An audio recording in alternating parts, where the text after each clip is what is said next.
The monitor screamed before anyone could breathe. The metallic alarm sliced through the ward, and Amara Nwosu moved faster than thought. Her hand steadied Chief Boko Oladile's chest as the defibrillator pads glowed in her grip. "Charge to 200, she shouted. The junior nurse fumbled, the machine hummed. 1 shock. 2. The old man's chest jerked, his body arching against the crisp white sheets. Then, silence. For a terrifying heartbeat, only the rain tapping the windows filled the room. And then came it, the faint, fluttering beep of life returning. Amara exhaled slowly, wiping her brow. Her pulse drummed in her ears. Around her, the other nurses whispered prayers. She'd done this before, reviving the dying, but this felt different. Chief Boko wasn't just another patient. His name carried weight in Port Luma, an oil magnate with more enemies than friends, a man whose empire stood taller than most men's dreams. But to Amara, he was simply another fragile body clinging to time. He opened his eyes faintly, struggling to speak. "Nurse." "Nwosu," he rasped, the words brittle like cracked glass. Amara leaned close, her voice calm. "You're fine, sir. You're safe." But his gaze pierced her, a look heavy with something unspoken. "Safe," he whispered. "No. Not yet." The next few days at Harmony General Hospital felt like walking through mist. Chief Boko's condition stabilized, but he refused visitors, no business partners, no family, not even his son, turned. Amara noticed the isolation around him like a second illness. The man had power, but not peace. Every night she stayed past her shift, watching the monitors glow softly against his pale skin, as though afraid he might slip away alone.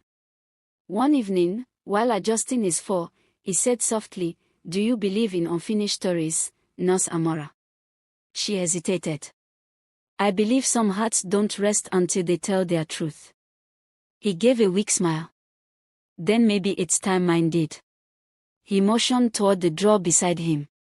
Inside was a small, silver locket and a folded birth record, the paper yellowed with age. There was a woman. "Halima Yusuf," he began. "She was everything good that I was too proud to keep." His eyes flickered with regret. "And a child, our daughter. Zainab. I left them in Olumo when ambition called me away. I thought I'd return when I'd made something of myself. I never did." Amara listened, still, her pulse heavy. The story hung between them like incense smoke. "I've sent men, lawyers, money, none found her. I don't trust them anymore. But you," his fingers trembled as he reached for her wrist. "You're not after what I have. I've seen it in how you care. Find her for me, nurse. Tell her I'm sorry. Tell her I'm not the man I once was." Amara froze. "Sir, I'm just a nurse," he finished, smiling faintly. "That's exactly why you're the one." The monitors beeped steadily behind him, indifferent to his confession. Outside, rain streaked the windows again, tracing lines down the glass like tears. Amara folded the locket into her palm and nodded once. When her shift ended, she stood outside the hospital gates, staring at the storm-soaked night. The city lights glimmered against puddles, distorted reflections of the world she'd always known, structured, safe, clinical. And yet something in her chest stirred, a pull toward the unknown, a whisper of duty beyond medicine. By dawn, her decision was made. She requested compassionate leave. The matron frowned at first but softened when Amara mentioned the dying man's wish. "You're a strange girl, Amara," she said. "Most nurses leave their hearts at the door. You carry yours everywhere." The next morning, she packed lightly, a small bag, her nursing ID, and the silver locket that gleamed whenever light touched it. As the city bus rumbled toward Olumo, the world changed from steel and glass to red earth and fields breathing in the early sun. The passengers spoke softly, their voices melting into the rhythm of the road. Amara watched landscapes shift like memories, fishermen by the riverbanks, children waving from mud walls, palm trees swaying against a vast horizon. Somewhere ahead lay the truth she'd promised to find. Hours later, the bus stopped at a dusty sign, Olumo Village, home of the river winds. The air smelled of wet soil and wood smoke. Amara stepped off, her shoes sinking slightly into the mud. People turned to look. City clothes always drew eyes in places like this. She met them with a polite nod, then asked for directions to the old Yusuf compound. An old man at the corner store, his beard white as salt, narrowed his eyes. "Halima Yusuf," he asked slowly. "You her kin?" Amara shook her head. "No, sir. I'm looking for her daughter." "It's urgent." He sighed. "You're too late for Halima. Buried near the mango tree by the well. A good woman. Died with pride and sorrow both." Amara's throat tightened. "And the daughter?" He pointed toward a narrow road leading out of the village. "Zainab left years ago. Nurse, like you. Works in Eloro town, they say. But she don't speak her father's name." The sky burned orange as Amara stood there, the wind rustling leaves over Halima's resting place. A promise whispered within her again, the plea of a dying man who'd lost everything but guilt. She pressed the locket to her heart. "I'll find her," she murmured. "For both of you." As the night deepened, she found shelter in a small guest hut. Candlelight flickered against her face as she reread Halima's name on the letterhead tucked inside the locket. Outside, the crickets sang, and the air was heavy with old memories. The morning light came in pale and quiet, brushing over the rough clay walls of the guest hut. Amara woke before the rooster's cry, her body stiff from travel but her mind restless. She packed a few things she had, tucked the silver locket securely in her bag, and stepped out into the dew-soaked morning. The road to the Yusuf compound wound through narrow paths flanked by whispering bamboo. Children followed her for a while, curious about the stranger with the city shoes and nurse's badge. When she finally reached the old house, it looked almost swallowed by time, its wooden shutters sagging, its paint faded to memory. She knocked gently, half expecting no answer. Instead, a voice called from within, dry, slow, but firm. "You've come late, child. She's been gone many seasons." Amara turned to see an old man sitting by the doorway, his eyes clouded but sharp beneath a wrinkled brow.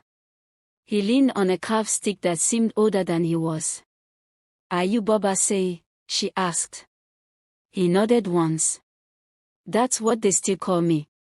And you must be the one they saw arrive last night." City nurse with the sad eyes. She smiled faintly. "I'm looking for Zainab Yusuf. I was told you might know her mother." "I knew Halima like I know the taste of rain," he said. Strong woman. Carried her pain quietly, never asked for pity. When the sickness took her, she went without a word.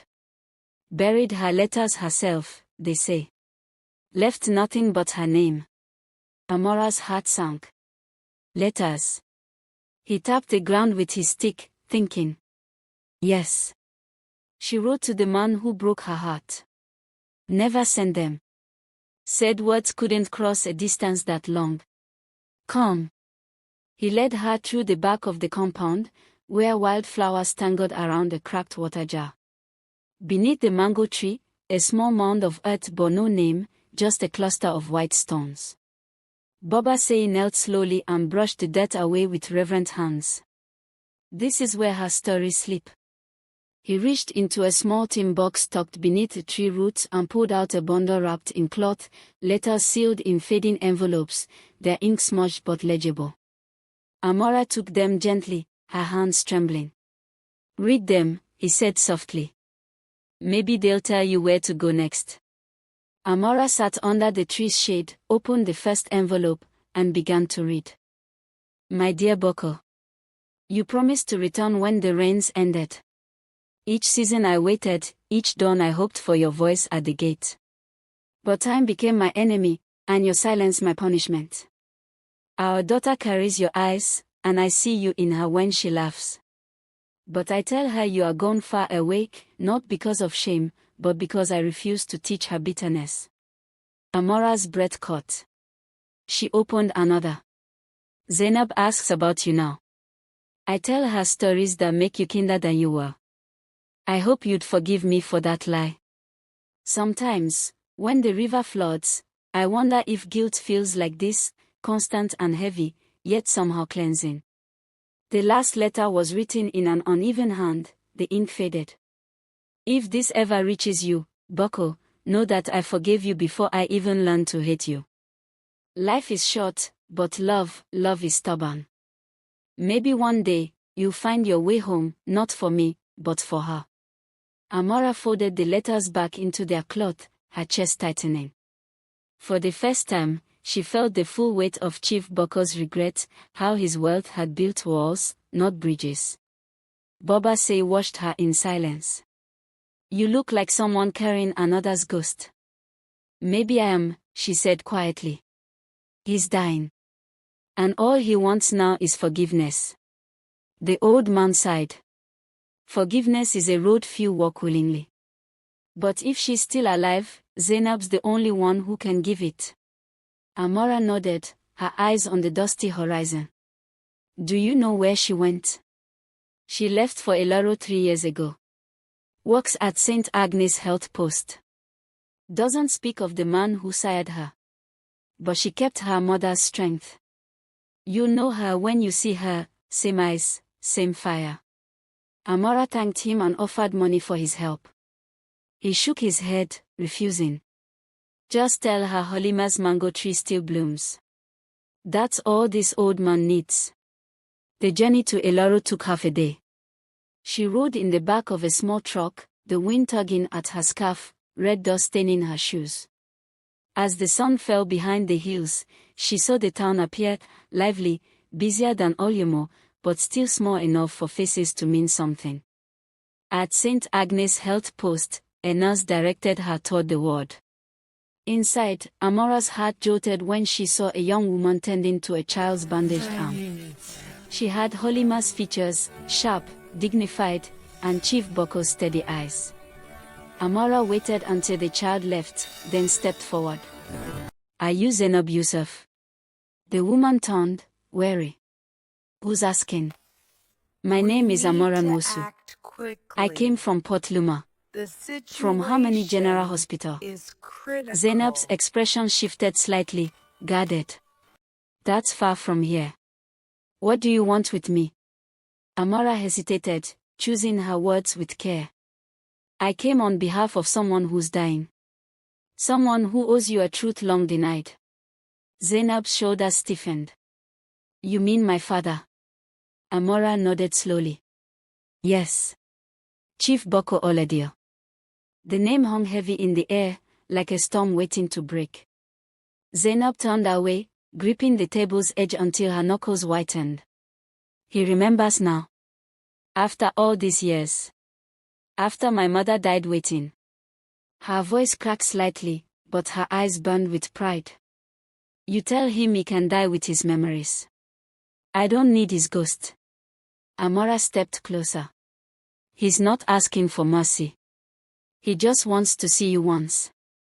To say the words he never said. You don't have to forgive him, but you deserve to hear them. Zainab's lips parted, then closed. Silence stretched between them, filled only by the hum of the ceiling fan. Finally, she whispered, I should hate him. But I'm too tired for hate. She looked down at her hands, at the life she'd built from loss. I'll come. Once. And then it's over. Amara exhaled softly, her heart both relieved and heavy. Thank you. Outside, the wind stirred the dust again. Somewhere far away, Chief Bucko's monitors kept time with a life running out of minutes. And as Amara and Zainab prepared for the journey back, both women felt it, the uneasy pull of fate drawing them toward the reckoning waiting in Port Luma. The hospital corridors were unusually still that night. The low hum of machines blended with the distant sigh of the wind pressing against the glass. Amara led Zainab through the long hallway, her heart pounding with every step. The sharp scent of disinfectant filled the air, mingling with something more fragile, the quiet tremor of fate closing in. Inside the private suite, Chief Boko lay half-reclined, his once imposing frame now thinned by illness. His skin carried the pale sheen of someone drifting between two worlds. Tubes ran along his arms, and the steady beep of the heart monitor seemed almost to mock the silence around him. When the door opened, he turned his head slowly. His eyes, those deep, commanding eyes that once ruled boardrooms and oil deals, flickered with disbelief. Amara whispered, "Chief, there's someone here to see you." He struggled to speak, his voice a faint rasp. Who is it?" Zainab stood still at the threshold, her face unreadable. For a long moment, no one moved. The air between them seemed to pulse with decades of absence. "It's me," she said finally, her tone calm but trembling beneath. "Zainab Yusuf. Your daughter." Chief Boko's breath hitched. His hands, frail and shaking, reached forward as if trying to grasp the past itself. Zainab, the name escaped him like a prayer. "You came." Zainab didn't move closer. "You left us," she said softly, the words carrying the weight of her mother's letters. "You left my mother to die alone. You left me to grow up without knowing the sound of your voice." Tears welled in his eyes. I know I did. And I've paid for it every day since." Money couldn't silence the guilt. Power couldn't fill the void. He coughed, the sound dry and fragile. "I wanted to come back. I tried. But pride is a cruel thing, Zainab." Amara stood quietly in the corner, her throat tightening. She had seen many families in hospital rooms, but rarely this kind of pain, the kind that rewrites generations. Zainab took a small step forward, her expression conflicted. "You want forgiveness now, because you're dying." Chief Boko met her gaze, his eyes glistening. "No. I want you to know the truth. Your mother was the only woman I ever loved. I left because my father, threatened to destroy her. I thought I was protecting her." His voice cracked. "But I destroyed her instead." Zainab's hands balled into fists. "And me? What about me?" "You were just a child," he whispered. "I saw you once, just once, from a distance when you were 5. You were laughing with your mother under a mango tree. I didn't deserve to walk toward you." The silence after that was unbearable. Zainab turned away, hiding the tears she'd sworn she wouldn't shed. "You could have tried again. You could have written. Anything." "I wrote 1,000 times," he said weakly. "But I never sent them. Maybe I thought I had time. I was wrong." Amara moved quietly, adjusting the monitor, giving them the space that words needed. Zainab's voice softened, though her eyes were still sharp. "My mother forgave you, you know. In her letters." Chief Boko froze. "Her letters?" Amara nodded. "She wrote to you every year. Baba say kept them safe. She forgave you long before she died." The old man's eyes closed, and tears streamed down his sunken cheeks. "Then I can die in peace," he murmured. "But before I go, I want the world to know you are my blood. Everything I own, it belongs to you too." Before Zainab could answer, the door swung open. A tall man entered, his face stern and familiar. His designer shoes clicked sharply on the marble floor. "Father," he said curtly, ignoring Amara and Zainab. "I heard you were worse. I came as soon as I could." Chief Boko's expression shifted, torn between relief and fear. "Malik," he whispered. Zainab turned, her stomach tightening. The resemblance between them was undeniable, same eyes, same intensity, but where hers held warmth, his burned with suspicion. Malik glanced at her, frowning. "Who is this?" Chief Boko's voice trembled. "Your sister." The words hung heavy. Malik blinked as if he hadn't heard right. What? She's your sister, Malik, Boko repeated, struggling for breath. The daughter of the woman I wronged. Malik's face hardened. You can't be serious. After everything our family has built, our name, our legacy, you bring in some stranger from the bush. Zainab's jaw tightened. I didn't ask for your name or your legacy. Malik scoffed. Convenient. Yet here you are, standing by his bed now that he's dying. Hoping for inheritance, I suppose. Enough. Amara snapped before she realized she had spoken. You have no right to accuse her. She came because he begged for forgiveness, not money. Malik turned to her, his tone dripping disdain. And who are you? The nurse. Stay in your place. Before Amara could respond, Chief Boko let out a weak cry, clutching his chest. Stop. Both of you. Zainab rushed forward instinctively, her training taking over. She checked the monitors as the alarms flared. His pulse is dropping. Call Dr. Oy. Amara shouted, pressing the emergency button. Malik stood frozen, watching his father convulse, while Zainab walked frantically, tears streaming down her face. Stay with me, sir. Please, stay with me. Chief Boko's trembling hand reached for hers. Zainab, he whispered, his voice fading. Promise me you'll forgive him, your brother. Don't let the poison continue. She clutched his hand tightly. Don't go yet. Not like this. He smiled faintly, an exhausted, fragile smile. I already stayed too long. Then the line on the monitor flattened into silence. Zainab's knees gave way, and Amara caught her as she broke down. Malik stood by the bed, shock written all over his face. For the first time, he looked small, lost even. Outside, the wind howled softly against the windows, as if the world itself was mourning the man who had spent a lifetime trying to undo his sins. Later that night, when the hospital grew quiet again, Amara stood by the window, staring at the city lights. Behind her, Zainab sat motionless beside the empty bed, holding her mother's letters against her heart. Amara turned slightly and spoke in a whisper that seemed to carry beyond the room. Sometimes, it's not the forgiveness that saves us, it's the courage to ask for it. The next morning, the sun rose heavy and pale, like it knew too much. The air inside the hospital suite was still thick with what had been lost. A nurse entered quietly to remove the machines, but Zainab couldn't bring herself to leave. Chief Boko's final words echoed through her mind, don't let the poison continue.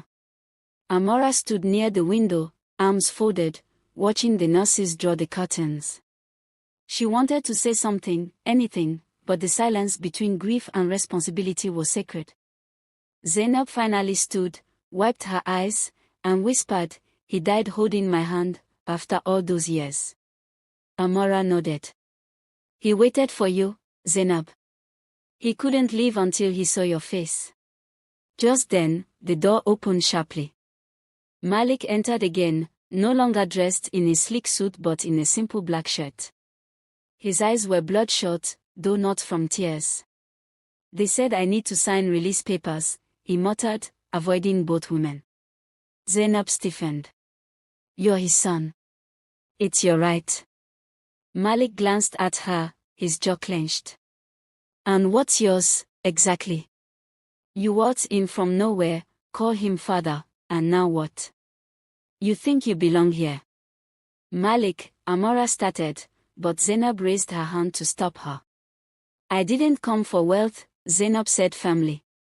I came to end something that began long before us. Malik stepped closer, his voice rising. And you've just begun. You think the board won't notice? That the media won't feast on this scandal? You ruin everything he built. Zainab's voice broke slightly. He built it on silence. Maybe it's time the truth spoke. Malik's nostrils flared. You talk like you know him. I do now, she said quietly. Maybe better than you ever did.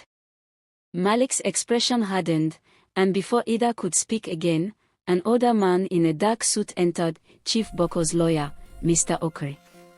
He adjusted his glasses, his presence commanding but calm. "I'm sorry for the intrusion," he said. "But there are matters that require immediate attention." Malik straightened. "This isn't the time." "It was the chief's last instruction," Okari interrupted. He placed a sealed brown envelope on the table. "Your father recorded a statement 2 days ago, in the presence of witnesses. It pertains to his final testament." Zainab froze. Malik's eyes flickered with unease. Okari continued, "He requested the recording be played immediately upon his passing, with both of you present." The lawyer inserted a small drive into the TV monitor. The screen flickered, and Chief Boko's face appeared, pale, weak, but lucid. His recorded voice filled the room, steady despite the frailty. "If you are watching this, it means I have left this world. Malik, my son, you have carried my name with pride, but I fear I taught you pride more than compassion. Zainab, my daughter, I have no right to ask for your forgiveness, yet I do so all the same. Everything I leave behind, my estate, my company, shall be shared equally between you two." Malik's head snapped up. "What?" "Malik," the voice continued, "you may see this as betrayal, but it is justice. Zainab was born of love, not mistake. You both are my legacy. And to ensure fairness, Amara Nwosu, your father's nurse and confidant, will serve as witness and mediator of this final wish." The video ended. Silence followed, heavy and electric. Malik turned slowly toward Amara, his face darkening. "You," he hissed. "He made you the mediator." Amara swallowed, feeling the weight of a responsibility she had never asked for. "I didn't know, Malik. He never told me." He paced, his anger rising. "This is madness. He wasn't of sound mind. You probably manipulated him, both of you." Zainab stepped forward, fire flashing in her eyes. "Watch your words." "Oh, I'm watching," he snapped. "You think you can waltz into our world and claim half of what generations built? You destroyed this family's name." "This family destroyed itself long ago," she replied, her voice trembling with restrained fury. Malik turned to the lawyer. "I'll contest this. In court." Okari sighed. "That is your right. But be warned, your father's statement is legally binding. Contesting it may expose all his past deeds to public scrutiny." Malik's expression faltered. He knew what that meant. The secret of Halima, of the abandoned child, Zainab's existence, would become headlines. He stormed out, slamming the door behind him. For a moment, neither woman spoke. The distant hum of the city filtered through the window. Amara finally exhaled, saying, "He'll fight this. And it's not just about the money, it's pride, legacy." Zainab nodded faintly. "Let him fight. I'm not afraid of the truth." Later that evening, the news began to spread, rumors about an illegitimate daughter claiming half of Chief Boko's empire. Journalists camped outside the hospital, their microphones like weapons. Amara shielded Zainab as best she could, but the whispers traveled faster than any car. Inside, Zainab stared at her reflection in the mirror. "They'll never see me as his daughter," she said quietly. Just as the scandal he left behind. Amara placed a hand on her shoulder. "You can't control what they see. You can only control what you build from it." Zainab looked at her, uncertain. "And what if what I build gets torn apart too?" "Then you rebuild," Amara said softly. "That's what survivors do." For the first time, Zainab smiled faintly, though her eyes glistened. "You sound like my mother." Amara chuckled. "I think your mother was stronger than I'll ever be." Zainab looked back at the hospital bed where her father had died. "Maybe strength doesn't look like what we think it does." Maybe it's just the ability to stand still when everything's falling apart. Outside, cameras flashed as Malik's car screeched out of the hospital parking lot. Reporters shouted questions. The story was breaking. And deep inside the room where it had all begun, two women sat quietly, one bound by blood, the other by conscience, knowing the next chapter would test everything they had left. The city of Port Luma came alive with noise and whispers. Headlines screamed from every corner, oil tycoons' hidden daughter surfaces. Inheritance war rocks the Oladiu dynasty. And Malik made sure of it. He'd hired one of the most aggressive legal teams in Lagos, backed by PR consultants who could twist sympathy into scandal.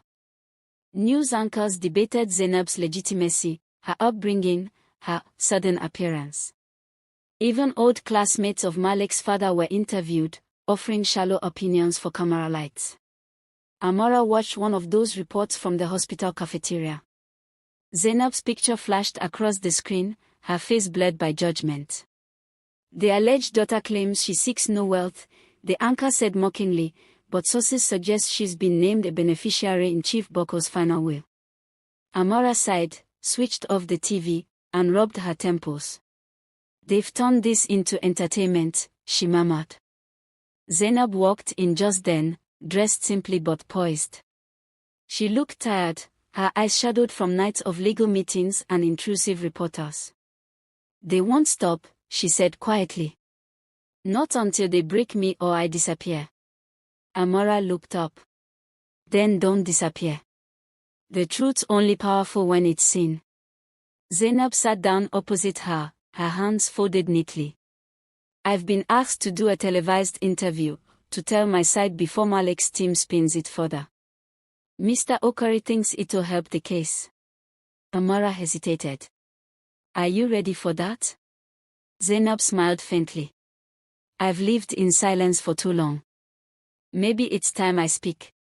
That evening, the studio lights burned bright. Cameras pointed, microphones hovered. Zainab sat in the middle of it all, steady but human. The host smiled with the kind of sympathy that felt rehearsed. Ms. Youssef, he began, some people believe you appeared out of nowhere to claim a share of Chief Boko's fortune. What do you say to that? Zainab looked straight into the camera, her voice soft but certain. I came not for wealth, but for truth. My mother loved the man who left her behind. I grew up knowing half of who I was, but never allowed to speak it.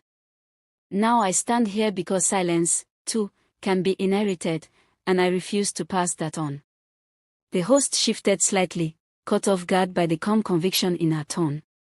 But your half-brother, Mr. Malik Oladiu, insists you are not legally recognized. Zainab nodded. Maybe not on paper. But in the only way that matters, I am. He saw me before he died. He said my name. That's all the recognition I need. The audience murmured softly. When the segment aired that night, the internet caught fire.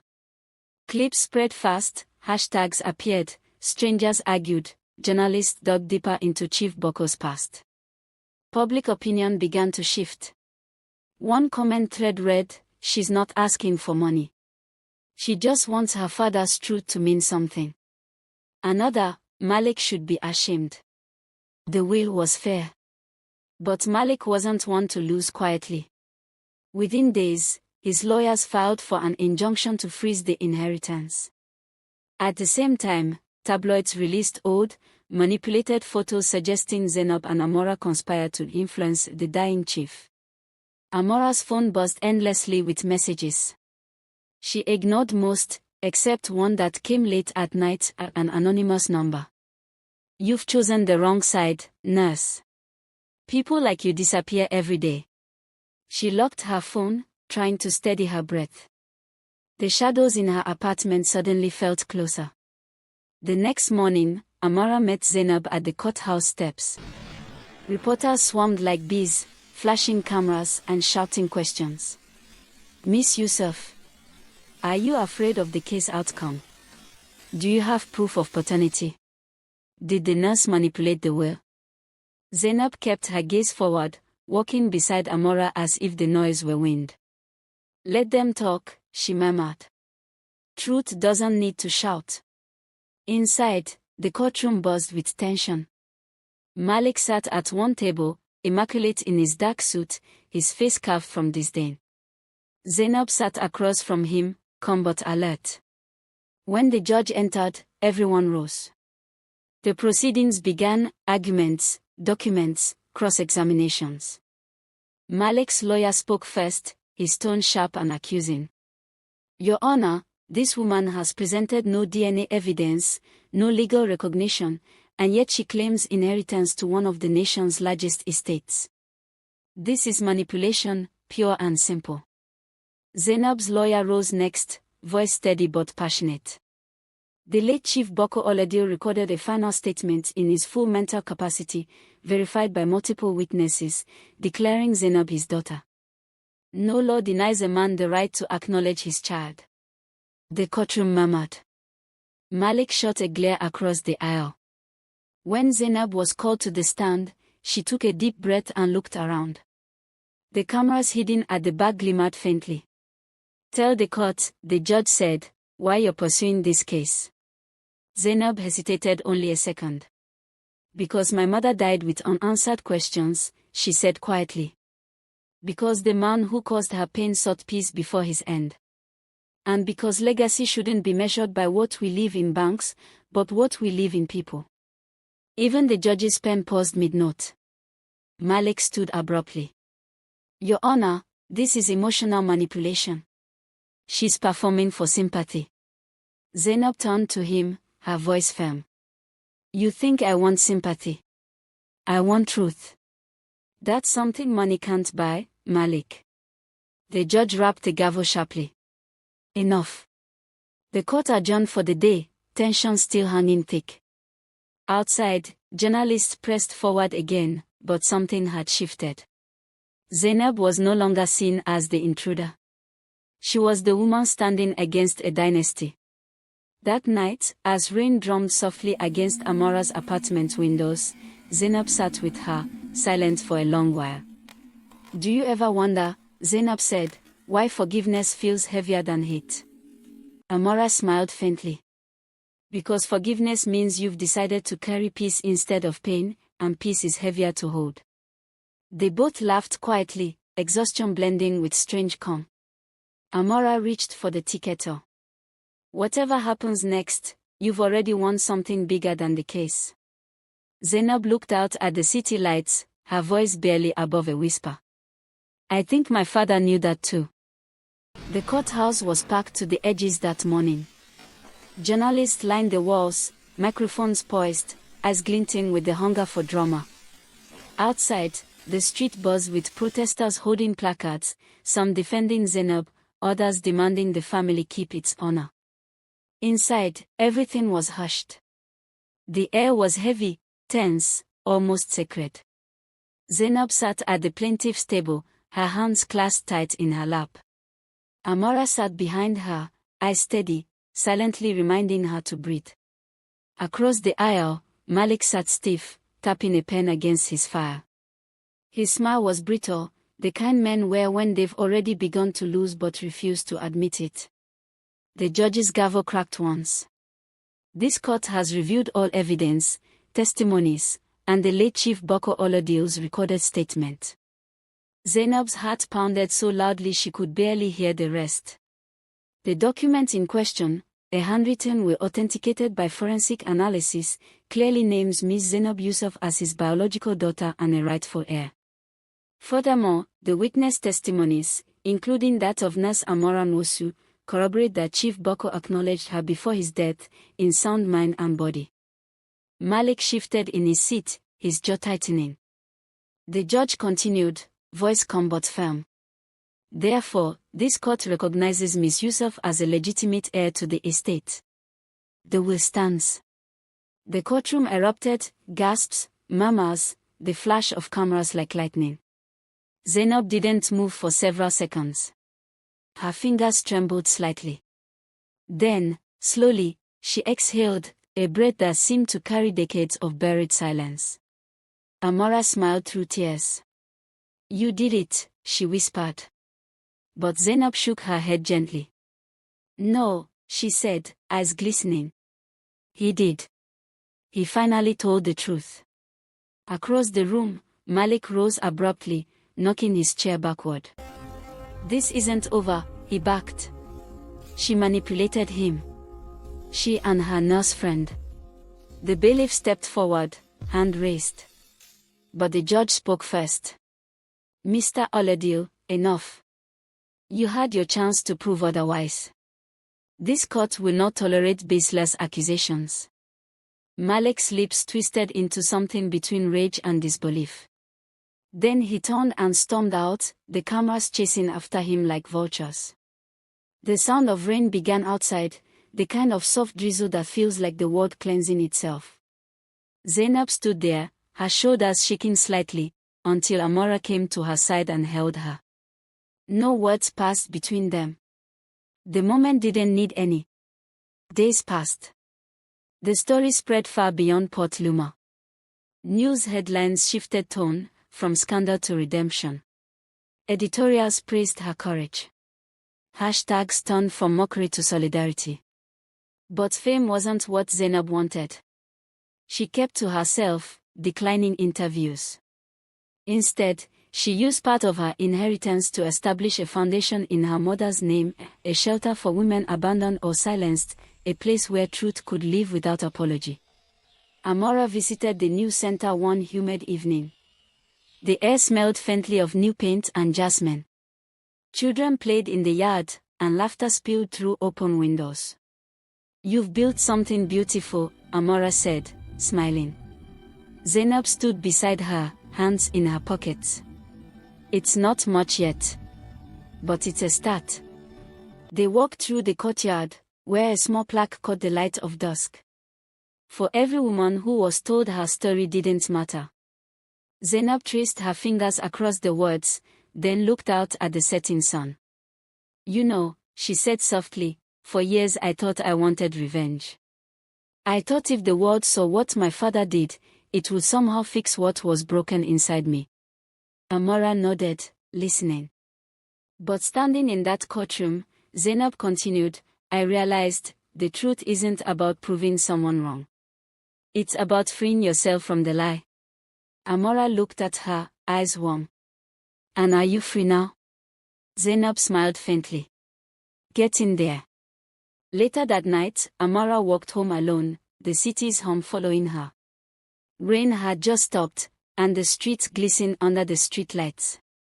Her phone buzzed, a notification from a local news outlet. Exclusive, Malik Oladil resigns as CEO after financial scandal. She paused for a moment, then pocketed the phone. Karma, it seemed, didn't need an audience. When she reached her apartment, she made tea and opened her window. The cool night air carried distant sounds of laughter, car horns, and life moving forward. For a long time, she just sat there, thinking about how stories end, not with fireworks, but with quiet moments of peace. A week later, the foundation held its official opening. A modest crowd gathered, neighbors, donors, women from all walks of life. Zainab took the stage, dressed in a simple white outfit that caught the light. She spoke calmly, her voice echoing through the courtyard. My father left behind more than wealth. He left a wound that took years to heal. But healing isn't forgetting, it's transforming pain into purpose. Today, this place stands for that purpose. The crowd applauded softly. Cameras rolled. And though Zainab had grown used to the lens, this time it didn't feel invasive. It felt right. When the speeches ended, Amara joined her at the edge of the crowd. You should be proud, she said. Zainab laughed lightly. You always say that. Because it's always true. They watched the people drift inside the new building. Then Zainab turned, eyes reflecting the fading sunlight. You know, if someone had told me a year ago that I'd find peace in the middle of chaos, I'd have laughed. Amara chuckled. Sometimes peace is what's left when chaos runs out of breath. Zainab smiled at that, quietly, and for the first time in a long time, she felt light. Truth has a pulse. It beats through silence, through fear, through the weight of what's been buried too long.